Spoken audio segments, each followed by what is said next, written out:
Hey everybody, welcome to episode 17 of Making It, which is crazy to me. I'm Bob Clagett. I'm here with Jimmy Diresta and David Picciuto. Thanks for being with us. We're recording in the middle of the afternoon for the first time, which is kind of weird. We usually record at night, so sober. Yeah, sober, and we'll see how this goes. See if it changes anything. But so if you guys listen to the show on iTunes, go on there and leave us a review and a rating. That helps us get up in the charts there, which gets us in front of more people and maybe gets us some sponsors. That would be awesome. So go over there and leave us that. Plus, we read every single one of those reviews, and it's really helpful to hear the good and the bad. Actually, I'm interrupting. I'm going off script here. But we had a review the other day that was negative, and I read it, and although I didn't agree with the guy, I really appreciated the fact that he wrote the review and said what he really thought about it. The interesting thing about it was that he was disappointed because this show it wasn't like one of the other popular woodworking podcasts. And the thing that was interesting about that was because I totally understood what he was wanting, and that's not what we're doing, and which is perfectly fine. I mean, everybody's doing different stuff for good reason. But it was really cool to hear that, even though it was negative, just because it made me, maybe feel like we're doing our own thing. We're standing out apart from the other podcasts. So anyway, all that to say, we do read the reviews. We appreciate them. So go there and leave us one. Before we get rolling, I want to say thank you to Nicholas Gomez, Luis Gonzalez, Matthew Dickinson, Rick Rhodes, and a new Patreon supporter, Chris Kopp. You guys are the best. And, thank you. We really thank you guys. Really appreciate the support. So, yeah, that's about it. If you want to support the show, go to patreon.com/makingit. That's a great way to do it. And we really appreciate all the support we get there. So, what's everybody working on? David? I just finished up 2 videos for Highland Woodworking. This will go on their channel. Basically, one is a product tour of the Micro Jig gripper block system, and then another one was for the Festool multi-tool that they recently put out in the past year or so. So I made those 2 videos, and I'm working on my book. So I'm trying to finish up these commitments that I have to other people so I can get back to some good old woodworking on my own channel. That's me. This is Jimmy. What I'm doing is I'm trying to finish up my distillery model, which is lots of little details at this point, and it's not quite as many details as I wanted to have in it, but it's all coming together. Actually, it's looking pretty good. So there's lots of little pipe connections and signage, all these little things I'm kind of finalizing. I'm going to pack it in the truck. If this airs Friday morning, I will have packed it in the truck, and I will be in the truck on the way to Louisville, Kentucky for the week. So I will be in Louisville, Kentucky from this Friday the 17th for about a week, and dealing with some stuff at Bullet Bourbon Distillery. And then I finished up a video this week. I don't know when it'll be published, but I did a video so I guess it's like you can call it a commercial for True Fuel. Kind of came out kind of cool. Spring cleaning, starting up all my motors with True Fuel and chopping down a tree and making it into a bench. So I kind of teased that a little bit on Instagram. And yeah, that's it. Just and then by the way, I don't think I told you guys yet. I just signed a book deal with Make Magazine. I'm making a book. It's going to be on. Yeah, several. Great. Thank you. Yeah, so I spoke with John, my co-author, on that. He's going to handle all the writing, and I'm going to handle obviously all the projects and the videos that are going to accompany the book slowly. And actually, we just discussed the sign video that I put out this week, where I make the Brompton Cafe sign. That's going to be in the metal, one of the metal projects. So we're going to include that in the book. So I'll do kind of an intimate detail description of each one of the projects. So we were just discussing some of the concepts in that. That's awesome. Very cool. Look forward to that. Yeah, so I got a lot of work ahead of me. Work is good. Yeah. Yeah. So with the model that you're doing for the distillery, I've seen a lot of copper on your Instagram. Mm-hmm. Is the whole thing copper? No. Actually, the only copper is the still and the condenser, which is usually like the crown jewel of any sort of distillery process. And I made a couple of things. Like you notice some of the stuff I made in my Instagram, Dave Welder actually remade a couple of things. Because Dave grew up in a sheet metal shop, so I made some stuff in my upstate shop. And when I brought it to the city Monday, Dave looked at it and he goes, "I could do better than that." I was like, "Go for it!" Seriously, he really killed it. He did some. So you'll see in the video Dave hammering out some of these domes and some of these, like there's a bulge in the main pot still that I made. If you see it on Instagram, it looks horrible. Dave actually did a much better job, and so all the pieces together look great, so I was kind of judging each little section at a time and kind of nitpicking, but when you put it all together, the big picture is really what they're buying. So it looks good. All the tanks and all the different segments are all basically steel welded up to look like just kind of like farm equipment, like processing. Everyone says, "What are you making, a meth lab?" It's like the first joke everybody says when they come in the shop. But the still and the condenser are typically made in copper or brass. And so we made it in copper at their request. And like I said, all the parts are coming together finally. And the copper in the beginning of the Model 2 is also, it shows where the grain, the barley, the wheat, the corn all mix into so that's that one picture of me on Instagram holding something looks like a machine gun. Now, did you know the process beforehand? The distillery process, or did you kind of learn this while making this model? No, I learned it. They called me. This project actually started more than almost 2 years ago, the concept of this project. And that was the very first consultation I started having with them about the distillery in Louisville, was to make this. And then this got put on the sideline, and then we ended up doing all kinds of other projects. And so now that the whole room is prepared, or the walkthrough tour is prepared, they wanted this as well. So they came back to this. And so at the very beginning, I was really learning. The beginning of 2 years ago, when I started talking to them about all this, I was really learning the process and going through. And then also just being associated with all these guys in this business, they're constantly talking about it and looking at it. And so, you learn by osmosis. And so, yeah, I definitely learned, since I got to know these guys. And it's fairly simple. You just, you put the stuff together, you ferment it, cook it, and drink it, basically. You can either drink it straight away, which is moonshine, or white dog, as they call it. Or if you age it in barrels, that's when it becomes that caramel color. If you don't age it, it's called moonshine. If you age it, it's called whiskey or bourbon. So, when we were in Kentucky a couple years ago, and we got to visit the Jim Beam distillery, all the trees around the distillery are black. And I remember telling this story somewhere, but I don't know if I told it on the podcast. But the trees grow this fungus from the sugars that are released during the process. And it's really cool, because when we arrived, we're like, "Why are all these trees black?" And while doing the tour, they gave us the explanation. And they said many years ago, that's how they used to catch the illegal moonshiners, is they would look for the black trees, and that's where they were making the moonshine to catch these guys.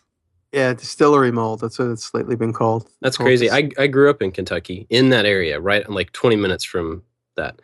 And I've never heard that story before. Are you familiar with Distillery Mole? Have you seen it? No. It's on houses. It forms on houses and everything. Yeah. The county I grew up in was a dry county, and so it wasn't any of it right around us. But Bardstown, which is pretty close. Oh yeah. About 20 minutes. That's one of the big ones, and there's a bunch of them around there. So, but. So Bob, what are you up to? You have anything to tell us? Well, I've been working on a coffee table. And I actually heard the pictures look good. You were worried about it. I think it looks great. Oh, thanks. Yeah. We'll see how it turns out. So I've got the tabletop done, and it's kind of an interesting combination that I'll show off later. But I'm having a lot of trouble with the base. So I got the top good. I didn't really have a good vision for what the base needs to be, and I've tried to come up with all these different types of wooden bases, and lots of different variations. And it wants metal so bad. I can just see it. Yeah. And so this morning I pulled out the welder, started practicing again, trying to see if I can just do like a square tube base, something really simple. And I don't know that I'm going to have time with the schedule to get that, welded base done, but I figured I'd try it just to see. So doing that. And then in the process of sanding this top, which is so ridiculous. I'm getting old here. I hurt my back sanding. So I'm like leaning over sanding this thing for 20 minutes, and then I stand up, and it was one of those just like, kind of things. And so for the last week, I have been doubled over in back pain and, Yeah, so that's... Were you throwing your body back and forth like with a longboard type of sanding, or were you using the palm sander? I was using a palm sander. It wasn't anything. Like, I don't know. I think it was just one of those, I happened to move in the wrong way, at the wrong time kind of things. All that running you've been doing. Well, no, that's the weird thing. I was sick 2 weeks ago. Didn't run that week. And then my back's been hurting for a week. And so today was the first time I've run in like 2.5 weeks, which is kind of weird. So for me, anyway, all that to say, that slowed me down a little bit, and I haven't gotten a whole lot done. But, I got to finish that table up this weekend. So, yeah, I'll have that going on. And hopefully get to practice my welding some more. That's something I really want to get into. If I can give you one tip to welding, I give a lot of people that start welding. Just listen for that everyone says it, that bacon sound, that like continuous sound. The minute you go too quickly, that sound will be interrupted. And then you're moving too quickly. So just slow down. Everyone thinks that a welder is like a hot glue gun where you could squirt it out as quick as hot glue. You got to go really slow. Keep that little hot red puddle of melted metal. Keep it going, and just move left or right slowly as you go. I realized last night that I had never I've done a little bit of welding in the past, but it's been so long, I've never really gotten a good feel for that speed, right? And for the angle that you need to hold it at. And so I went on YouTube last night and I was looking at some of Chucky 2009, some of his videos. And he has one that's very specific about like getting the right angle, getting the right feed speed, getting the right movement speed and all that stuff. And he shows it the wrong way to do it, too fast and too slow, and then shows the right way. Yeah. And so it was really helpful just to see the variations, because then you could see the end product of this is what too slow looks like. So then when I do it too slow, so when I do it too slow, I go, oh, okay, I'm going too slow. So if anybody is in the same place that I am trying to figure that out, that's a pretty good resource. Yeah. Go check out his video. Yeah. And then just another example, you brought it up through what you said, Chucky said. I always go for extremes. Like if you see the Brompton sign video, I'm using a Simplicity welder, which I've never used. I've used it one time before. That Simplicity MIG welder. I keep saying Simplicity. It's actually called Longevity. Longevity's given me a few welders, and they gave me that welder I used in the sign that I did for the Brompton Cafe. And I wasn't very used to the settings. So the way to figure out the settings is I go to extremes. I go really slow, and then I go really quick, and then I find somewhere in the middle. So that gives me an instant bearing of where I need to be. Right. So, so I turn the speed up really high, really slow, and then in the middle. And that's, I usually do that with a lot of things. Like I just test extremes. It's a quick way to figure out where you need to be. So you can see the full range really quickly. Yeah. I mean, and I use that. I apply that I apply that concept to welding, of course, but also to other stuff. Cutting, gluing, whatever. If there are extremes to be had, or you need to know where to be on a certain range, I try each side of that range to see. Just to get an understanding. Yeah. So that table is kind of my current thing. So. Right on. So this week we're addressing the concept of organization in your shop, or lack thereof in my case. And that's we're going to discuss that a little bit. And each one of us have our own styles, of course. And my organization skills, basically, I just know my chaos. I just know where in what is my chaos. And Dave knows my chaos as well as me. So it's funny when doing this distillery model, we both knew we had a drawer full of plumbing fittings. Of course, I bought a ton that I probably don't need all of the ones, but I knew we had a drawer. So we're trying, I'm like, it's vaguely, literally, we had this conversation. I'm like, I think it's on this corner of the room. And Dave went, I think it might be over here. I'm like, no, that was 9 years ago. Now it's over here somewhere. Nice. I swear we had that conversation. Anyway, it's in the drawer. I found the drawer full of fittings. It's in one of the colored drawers in the tool cabinet that I made in a video many years, like about 2 years ago. So I just have this sort of chaos. This is as organized as I try to get. It just becomes difficult. I think it's an inherited gene or a trait that you inherit through your parents. And my dad is very organized. So I sort of have his slight organized skills. My mother is not the most organized person, but she doesn't have a lot of stuff to keep organized. So it's kind of easy for her. I'm on the verge of hoarding. So it's a little nerve wracking for me, but it's always one of those, oh, that's a great piece of metal. I'm going to use that in a project. let me just stick it here in the corner of the shop for 8 years. And so, if it doesn't get used, I throw it away. So do you have general areas for stuff or is it just like I stick it in the only opening I can find? I stick a lot of things in the only openings I could find. In the cabinet, I have a series of cubby holes over my chop saw. So that just gets filled with cord wrapped tools. For instance, any cord that has any tool that has a cord that gets wrapped around it gets jammed in the cubby holes over the table saw. And that, like, one has like vague sort of sanders in it, one has sort of vague cutter things in it. But we just literally just jam it with a space. Because I have a lot of people coming and going from my shop. I sub out some space to people. So when I don't want people to use some of these tools, I stick them into I have a Home Depot cabinet, which you see, in some of my videos, there's a picture of a Hank Williams on it. So in that door, I keep some of my more exclusive tools, like my metal shears, because a lot of people pick up metal shears and think they can cut anything. They think they can cut 1/4-inch plate with it, and then they break the $75 cutting head. So I hide stuff like that from some of the people that come and go in my shop. And my belt sander, I hide in there. So I keep a lot of that stuff in the lock cabinet. But as far as like bits and pieces of screws, and I have these like series of drawers, and I kind of resorted to painting them colors, because even though I have this one really bizarre thing I do, if I run out of drawers, I just mix in the drawer two things that are completely different. So I'll put like rubber bands and router bits, because they're both different. They're never going to like mix together. So if I run out of room, if I know, oh, rubber bands are in the router bit drawer, or I'll put like, I can't even think of a good example. I'll put like plumbing fittings with light bulbs, because they're never going to they won't mix. You understand what I'm saying? So that's occasionally. I don't do that much anymore, because I have a few more drawers to put things in. But when I was running out of space for drawers, I put glass cutter, because I have 100 glass cutters. I put glass cutters in a drawer with like tin snips. So I put like incongruous things together. Like I wouldn't put tin snips in the same drawer as pliers, because they're too similar. Yeah. Like I wouldn't open that drawer and quickly make a decision to grab the right one. So I know that sounds a little bizarre, but that actually has worked for me in the past. Huh. And then lately I've been coloring. You see in some of my videos, you can see that I have this one set of drawers inside my closed door tool cabinet. I paint them colors. And the reason I paint them colors is because I can't commit to what's in that drawer. Like I can't say like, okay, this is only this thing. And then I make a little card and I stick it on there.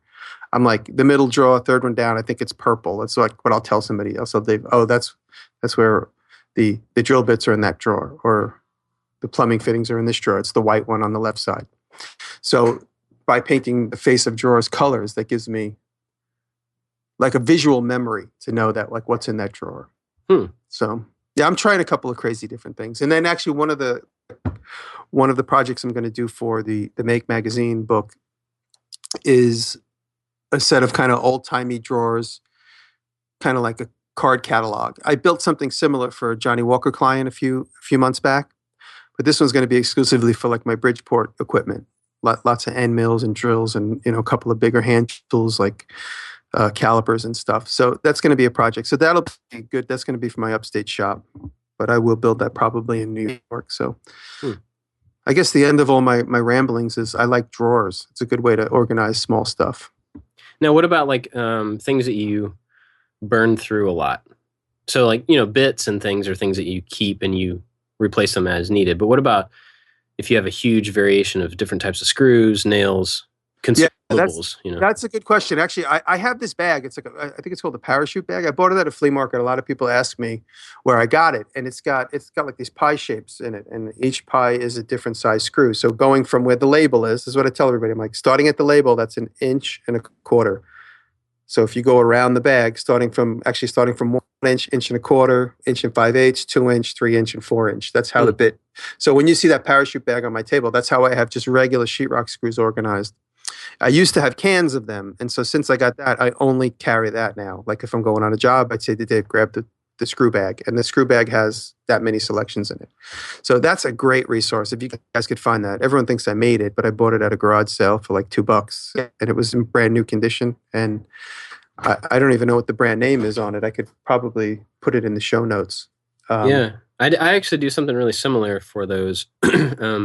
At Harbor Freight, they have like little, lots of different plastic containers for little carrying things or whatever. I used to keep all of my screws in the box because the size was on the outside of them, and I would stack the boxes up on a shelf. That way I could look at them and say, there's 2-inch, need that, grab the box. And it got to where I was pulling them out so often I would have to restack this stack all the time. Mm-hmm. So I got one of these, or two of these, Harbor Freight. It's about maybe 18 inches long, 2 feet long, something like that, and 3 inches deep, 3 inches, wide. And it's got segments in it. And so now I can dump one of those full boxes of sheetrock screws into each one of these segments, and it fits it perfectly. So now I've got them kind of in size order, like you're talking about. I've got sheetrock screws in one of these from 1 inch up to, I don't know, whatever, 2.5 inches. And then I have another one that is all other wood screws of different types, but still the same size graduation from one end to the other. And then it's funny that you were talking about the colors of the drawers, because I actually use colors of duct tape on the outside of these two containers for the exact same purpose. So when they're stacked on the shelf, I can look at the one that has orange duct tape and I know that that's drywall screws. And I can grab that. And then, so, I know ahead of time if I'm going to be if I need wood screws, if I need this screw or whatever. So I'll grab the whole container, take it to the bench, and then I've got all the variations of sizes right there. So it's basically the same thing that you're doing. But I also try to segment out the wood screws, drywall screws. I want to do another one that's all just like bolts and machine screws, things like that. Yeah. But I haven't gotten another container yet. You just reminded me of something. In my parachute bag, same thing. I have, again, going from 1 all the way up to 4-inch screws. If I'm going on a job and I need washers, I'll throw a handful of washers into one of those things. So now in the 1 1/4-inch screws, I know from a job we did years ago, I can dig to the bottom and there's about 20 washers at the bottom of that. So washers and screws. So I wouldn't put 1-inch screws and 1 1/4-inch screws in the same thing, but things that are completely different, like screws and washers, I'll throw in the same thing. Or in the 3-inch screw bin, I know at the bottom of that I have a couple of 1/4-inch screws. So like I said, that therein lies me mixing things that are different. So I know it's not extremely practical. I should just get another parachute bag. But when you make things in a snap decision, like I always do. It works for you, but if you get hit by a bus, whoever takes over your shop is going to be wondering what the heck is going on. Yeah, why are the light bulbs with the plumbing? Yeah, exactly. And when I've been in the same place for so long, I know that, like I said, vaguely in this area, and it's crazy because I got to do a job, and I'm like, oh, I know there's brass over there in that corner somewhere. I go, there's a sheet of brass that I put there 4 years ago, and it's crazy, but it works for me. I honestly, I see some beautiful shops, and I kind of alluded to the people that have a lot of time to clean their shops. I wish my shop was that clean, and I wish it was that organized. It's just I'm always seem like I'm just running from job to job to job. I just don't have time in between. Yeah. David, how do you organize your materials and your... Organization is a constant evolving struggle for me because my shop isn't the most ergonomic, but it works for me. So my bench for me works in this one area of my shop better than any other area. But where all my tools are hanging are nowhere near my bench. They're on the other side. And that kind of stinks. But I'm in the basement, and we already have problems with some of our basement walls with water leaking through. So I absolutely refuse to drill any holes into our walls to hang stuff. So I have to be careful on where I can hang things. So all my tools are hanging on a wall on the opposite side. So, that's one struggle that I have. And another thing that I struggle with mentally is there's this battle between organization and the look and feel of my shop. So when I go in my shop, I want it to have a certain feel to it because I want to be inspired when I go in there. So I don't like seeing tools out I don't like seeing things on the wall. I don't like seeing things on a table open. I'd rather them be hidden. So I'm like, all of my tool stands have spaces below them where I've built shelves, and now I'm building doors for them so I can hide that because I don't want to see these tools aren't being used. I don't want to be distracted from clutter. So, organization is definitely a struggle between what I can do in my shop and the look and feel of my shop too. And as far as screws and stuff go, I don't keep that many screws around. I don't have a lot of bulk materials that I kind of buy materials as I need them for a job. So I do have a bunch of drywall screws, but they're in the original boxes that they came in, and they're stacked on a shelf. I don't, when I tear something apart or I throw something away, I don't keep all the screws. I live by the philosophy of reduce and simplify. If I don't need something, it's got to go because I don't have a lot of space and I don't want that clutter. Yeah, I need to learn that. That's cool. For my little screws, I found in the street one day, I guess it's kind of like a tackle box or like a makeup kit where you open it up and it turns into like 3 tiers on either side of the open middle of the box. It's I found it in the street one day. Somebody just put it in a garbage can in the city, New York City. You know, if you have the patience, you could just shop from the street and never spend any money. So I took it to the shop and now I have all my small screws in there. So typically if I need like a 1/4-inch screw or a 1/2-inch screw, I'll go buy a whole box, which comes like maybe 40 or 50 at the hardware store. And it's a small, like match size box, a little bigger. And then I find a space in that Caboodle. That caboodle box. Yeah, So I have that box. So when Dave and I both know that we need like small screws, we break out that box and there's probably 50 different things to choose from in there. I have brass screws in there. You know, anytime I end up with like a couple of little leftovers and in there's one little drawer that's just a junk spot where the whole thing is just filled with like random 2s and 3 collections of different size and shape screws. But I try and keep that organized. In fact, last night I organized that a little bit because we end up taking the boxes out and then they just sit around the shop until they get put back. And, you know, every once in a while we just have to have like a major put away time. At the end of, say, for instance, I'm working on this distillery model. There's tools everywhere. Dave's doing some of the copper work, so he's got the snips out. He's trying a couple of, so there's like 5 sets of snips out. You know, I'm constantly grabbing for the best hammer to get a look and feel or a certain technique and a feel. So all the hammers end up coming out. Then there's 7 different screw guns in the shop. They're all over the place. So, you know, every couple of hours we have to just like stop down and just like kind of knoll the place. Yeah. I might have talked about knolling. Tom Sachs is an artist who does this thing where he says knolling. It's just organizing everything in front of you so like the chaos doesn't overwhelm you visually and emotionally. So every once in a while we knoll everything and like organize the whole place. Knoll with an N or with a K? K. With a K. It's a great video called "Always Be Knolling" by Tom Sachs. It's the first thing. It's my first exposure to Tom Sachs. I thought it was a great video. It's really fun. It's really well done. Adam Savage is really big on knolling as well. Well, they're big fans of each other. They did talk room together. Yeah, sure. Now, I don't want you to tell me what your caboodle looks like because now I just have this image of you with like this hot pink and purple makeup kit with Hello Kitty on the side. And I want to keep that. So don't tell me what it looks like. No, actually, I'm gonna tell you. No. It looks like an aluminum airframe. It's like a cheap like aluminum. Oh, that's no good. You ruined it. Rounded corners. And the reason I call it a makeup kit is because my friend, who's a makeup artist, a woman friend of mine, she has one. And when I saw it, I'm like, oh, that's just like the one I found in the street a couple weeks ago. Well, so I'm hanging on to my visual. I enjoy that better. Yeah, I definitely want more drawers in my shop. But as I've said before, I don't like making shop furniture, and so the easier way to go is the shelves. But things get pushed in the back, and you never see it, or you forget it's there, or it's really hard to get to. So I definitely need to do more drawers in my shop. Cubbies help too. I mean, I've taken a lot of scrap wood and turned them into cubbies, even in my shop upstate, which no one's really seen too much of. You see it in the Brompton sign video.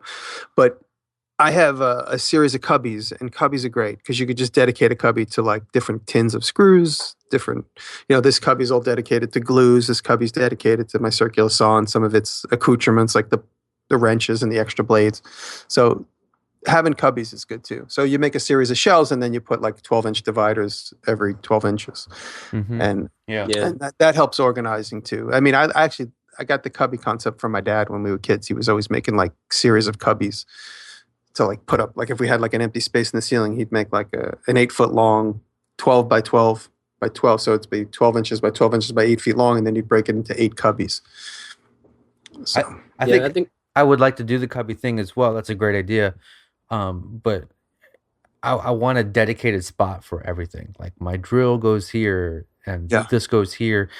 And I'm not very good at that, but that's something I'm hoping to work on in the future. Well, one of the big things that I've found, I mean, this topic is like, this is me, right? Because I'm the one that will spend 2 hours planning out how things should be in the shop rather than actually doing it. So I spend a lot of time thinking about this stuff. And the thing that I've come down to, having a relatively small room with all my stuff in it, and my interests change on a regular basis. So I'm constantly like, I'm into this thing, I need to have this present, and then I get bored with that and I have to move to this thing and I need to have that present. So modularity has become like the biggest organization tip for me, you know, like just as a general idea, is not trying to find a specific place for the drill, like you're saying. I actually do have specific places for a lot of stuff, but the point being, like, I need to make everything flexible enough that I can resort to what my interest is at any, you know, given time. And I've talked about before, like the, you know, only having shelves of a certain depth so you don't stack things in front of each other. That's a great point. Yeah. Part of doing that is because, you know, if the thing that's right in front of me is not interesting anymore, I know that there's nothing behind it. So I can move that thing and put what's interesting right in that spot, you know. So I spend a lot of time trying to keep things flexible. I do a lot of shared surfaces. So anytime that I can take, like, you know, the surface of the miter saw, if that can be parallel with the surface of a disc sander or the surface of whatever else, then you share those surfaces and you don't have to have dedicated long runs for just the miter saw or whatever. So, and then part of that being flexible is, like, if I have a big shared surface for all those things and something breaks or something needs to change, you know, I need to remove that disc sander, I just have to fit the new thing into that spot. And then my surface, my shared area is still intact, you know, and things can kind of slide through as I need them. So another thing that, this is going to sound so nerdy, but I can accept that. So Lego organization has played a really big part in how I organize my shop. I've always been into Legos. I have a ton of Legos, and I don't mean my kids' Legos. Like, my kids have their Legos and I have my Legos. Okay. I'm not joking at all. So I have a lot of these different containers of Legos that I've had since I was a kid. You know, I still buy sets on occasion because I just like the whole thing. So when I go to, a few years ago, I wanted to actually, like, pull them all out, build something really cool. And I realized that I had so many that it was impossible to find anything I was looking for. So, like a good nerd, I went online and I looked for Lego organization methods. So there's basically two camps here. This is going somewhere. Bear with me. I'm following. This is going somewhere. You have my attention. I'm right. I'm keeping notes. So there's basically two camps when you go onto Pinterest or whatever and search for that. Some people, especially people with kids, separate by color. And for a kid, that makes sense because a kid wants to make a purple dragon, right? And so they want purple stuff. They don't care about dragon parts. They want purple stuff. And so that organization makes sense there because it's broken up by a common visual feature. The other way, which is something that more people who are actual like Lego builders, adult builders do, is by function. And that's the way I went. So when I organized mine, I broke down blocks in rectangular blocks into a category or in a couple boxes, things with slopes to a couple boxes, things that extend to a couple boxes, things that move to a couple boxes. See what I mean? Yeah. And so when you start looking at, like, your shop in that same idea, you're not saying, like, I want all the gray screws on that wall, because that doesn't help. You don't care what color a screw is. You want function. And so when I organize all my consumables and even my wood in the shop, it's less about the properties of it and more about the function of it. And I also try to, I don't even know how to say this. I think I try to turn that organization into a gradient so that it's not like in this corner there's pallet wood, and then that's a little block. And then the next thing is screws, and that's a block. And then the next thing is sheet metal or whatever. It's a gradient in that I'll start with pallet wood in one corner, and next to that is hardwoods. Next to that is sheet goods. Next to that is sheet metal. Next to that is metal strips. See what I mean? So there's like a property gradient. So that way, that's why I was asking you, Jimmy, about like if you have specific places for stuff or if they're grouped by type. Because for me, I know that, okay, I need a strip of hardwood. Well, I know I can look at that gradient across the room and say, it's at least in this area. I totally dig what you're saying. Like, things get grouped together. Yeah. Or close together. Like you're going to put metal, brass, and aluminum in the same section as steel and mesh, or perforated sheets, glass, and plastic and clear plexi goes in one section. I mean, I do have that. I kind of like, as far as my big sheet goods go, I have a couple of corner bins where I just have all long extruded pieces of steel, aluminum, and brass. And then when it comes to like fragile sheet goods, they go on this one section of the shop. And when I say fragile, like real glass and plexiglass that can't be scratched because it's expensive, because if you leave it out and it's just going to get dragged around and dragged across the wall. And then I have areas where I just have plywood. Just doesn't matter, all different types of plywood. And I have areas where I keep plywood that's really expensive plywood, stuff that's like, I don't know, $150 a sheet, or bamboo plywood, Wow. So, and that's so someone doesn't accidentally grab it and, make a shelf for the bathroom with it. So, and I'll write my name on the edge. I mean, I share my shop with just like a few other people, but you never know. Every once in a while, everyone's like, I left a piece of Ipe right here. I'm like, oh yeah, I just cut it up and used it on the edge of my beer box. I go, yeah, that's Ryan. Ryan's one of the guys that fabricates in my shop. He's a good guy. He's an architect. And right after I cut up the Ipe for my box, I said, I hope this wasn't Ryan's piece of wood. And 2 days later, he goes, did you see my piece of Ipe I left right there? I was like, yeah, it's all cut up. It's on there. I said, you got to write your name on this stuff, dude. Mm. Yeah, that would be pretty tough about sharing a shop. I'm sure a makerspace is probably like similar. Yeah. Where you have multiple people using the same stuff but bringing their own materials. Yeah. It's got to be kind of a tough organization task. Well, that's why I tell people that come and go from my shop. I said, when I see them working for 4 hours on something important, I was like, do yourself a favor and write your name on that and hide it somewhere, because it'll get sucked up into the machine and spit out into the scrap bin box before you know it. So now, if you two had much bigger shops, let's just say twice as big, maybe even bigger, would your organization change at all? Or would you stay with the same philosophies? I think mine would definitely get better, for sure, because I'd have more room in between stuff. Because right now, like, I got so many things that jam close together. I'm like, oh, let me just slide that between that cabinet and the wall. Oh, let me just put that there. Mm-hmm. Yeah, I would definitely have much. Even Taylor has done it. My girlfriend has done a tremendous job designing the building that we want to make, and she's actually taken the time to lay out where we would put things to improve our organization. Yeah, so I mean, again, that's part of the plan of that future project is improving the organization. And we have a section where there's just metal work, a section where there's just sort of like tinkering work, and a section where there's woodwork. When I say tinkering, like jewelry and like the brassy stuff that I play with, and the machinist section. Yeah. I think I'm kind of the same way. If anything, I would have more separation, because right now, I have my shop's on one side of a wall, my office is on the other side, and in the office is all the computer stuff, music stuff, and then like tech. Like all my electronics components are in a organization system that I have in here, and then 3D printer. But I would like to have all that stuff. I'd like to have like an electronics area that was like a lab protected from the wood stuff, And so I think I would keep the same organization ideas, but just make more separation, make it more obvious. I'd really love to get materials and tools really far away from each other, personally. And I could see why someone wouldn't want that. But I would really like to have like the production area totally separate from storage, so that one is kind of an action oriented area and one is more of a just storage. I think they'd both be more productive if they didn't overlap as much, but that's just me.